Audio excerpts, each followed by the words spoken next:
Hello viewers, आज मैं आपको महान खिलाड़ी सचिन तेंदुलकर के बारे में बताना चाहता हूँ। बच्चों, जब मैं छोटा था तो मैंने एक उभरता हुआ सितारा देखा था।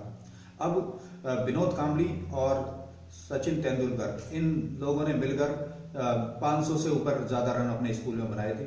उसके बाद में मैं एक छोटी सी क्लास में पढ़ा करता था और जब मैंने वो न्यूज़पेपर पढ़ा कि भाई विनोद कांबली और सचिन तेंदुलकर ने इतनी ज़्यादा रन बनाए, 500 से भी ज़्यादा रन बनाए और अपने स्कूल में एक बहुत बड़ा रिकॉर्ड कायम किया है। उसके बाद में सचिन तेंदुलकर को इंडियन सेलेक्टर्स ने देखा, तो उसके बाद में सचिन को जब खिलाना शुरू किया तो पहला इनका मैच था और सचिन तेंदुलकर ने क्या किया कि उसमें खेलना स्टार्ट किया था।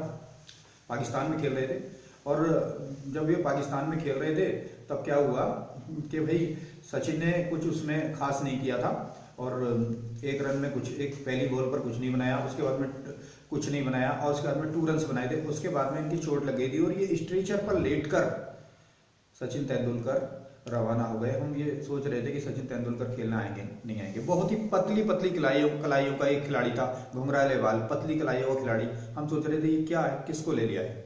उसके बाद में फिर सचिन तेंदुलकर एक अपने शो मैच था उसमें आ जाते हैं, एग्जीबिशन मैच था और अब्दुल कादिर इन्हें बॉलिंग कर रहे थे और बहुत ही खतरनाक तरीके से सचिन तेंदुलकर ने एक ओवर में 27 रन लगा दिए। और उस दिन मैं समझ गया था कि इन्होंने अब्दुल कादिर का जो कैरियर है वो बर्बाद कर दिया है। अब्दुल कादिर पाकिस्तान के एक महान स्पिनर माने जाते थे और जब अब्दुल कादिर से बात हुई तो अब्दुल कादिर ने कहा कि ठीक है, तुमने मेरी गेंद पर काफ़ी अच्छे रन बनाए, ठीक है, लेकिन तुम एक दिन बहुत बड़े महान खिलाड़ी बनोगे। और ऐसा ही हुआ। और फिर तो बच्चों सचिन तेंदुलकर का क्या हुआ कि सचिन तेंदुलकर एक के बाद एक फिर सफलताएं पाने लगे और सचिन तेंदुलकर बहुत छोटी उम्र में 22 साल की उम्र में कप्तान भी बने थोड़े से समय के लिए, लेकिन ये समय इनके लिए ज़्यादा दिनों के लिए नहीं था। वो एक खिलाड़ी ही ज़्यादा बेहतर थे, एक बहुत शानदार बल्लेबाज भी थे और बहुत शानदार ये बॉलर भी थे। और मैं आपको बता दूं 1998 के साल में 98 का साल तो बहुत बड़ी कामयाबी का साल था। इन्होंने बहुत सी सेंचुरी मारी सचिन तेंदुलकर ने और फिर ये थोड़े से मोटे भी हो गए थे और उसके बाद में अपनी कमर का ऑपरेशन भी कराया। हम ये सोच रहे थे कि सचिन तेंदुलकर का करियर खत्म हो जाएगा, लेकिन सचिन तेंदुलकर का करियर खत्म नहीं हुआ। उसके बाद में फिर इन्होंने अपनी शादी भी की। अपने से 5 साल बड़ी डॉक्टर अंजलि से शादी की थी, MBBS डॉक्टर थी। सचिन तेंदुलकर को पढ़ने का भी मौका नहीं मिला था और ये हाई स्कूल भी नहीं कर पाए थे क्योंकि इस लड़के को पढ़ने का मौका नहीं मिला और ये लड़का इतना ज़्यादा नाम कमा पाएगा ये हमने सोचा भी नहीं था। और इन्होंने चमत्कारी 100 सेंचुरी मारी हैं। ना तो सचिन का कोई रिकॉर्ड छू पाएगा, जब तक हम तो ये चाहते हैं कि जब तक सूरज चांद रहेगा सचिन का रिकॉर्ड दुनिया में कोई नहीं तोड़ पाएगा। ये है भारत का खिलाड़ी सचिन।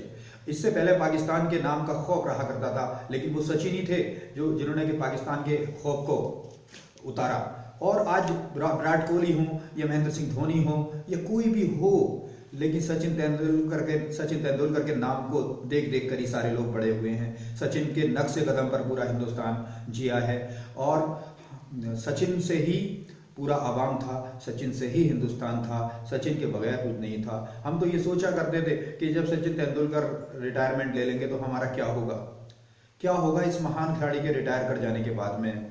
लेकिन और हम एक एक मैच देखा करते थे, एक एक रन गिना करते थे और इन्होंने रनों के जो पहाड़ बनाए, 25,000 से भी ज़्यादा रन बनाए दोनों में मिलाकर। तो फिर इनका जो ये पहाड़ था, रनों का जो पहाड़ था, तो इसको कोई तोड़ पाएगा क्या। खैर, पहले तो ये बात भी लग रही थी कि भाई इनके पीछे रिकी पॉन्टिंग इनका रिकॉर्ड तोड़ देंगे, लेकिन रिकी पॉन्टिंग भी इनका रिकॉर्ड नहीं तोड़ सके। तो इनके सामने जो भी आया, भगवान ने ऐसा किया कि सचिन तेंदुलकर के सामने कोई टिक नहीं पाया। और अब मैं ये कहता हूं कि ना सचिन से पहले कोई आया है, ना सचिन के बाद कोई आएगा। सचिन ही सचिन है।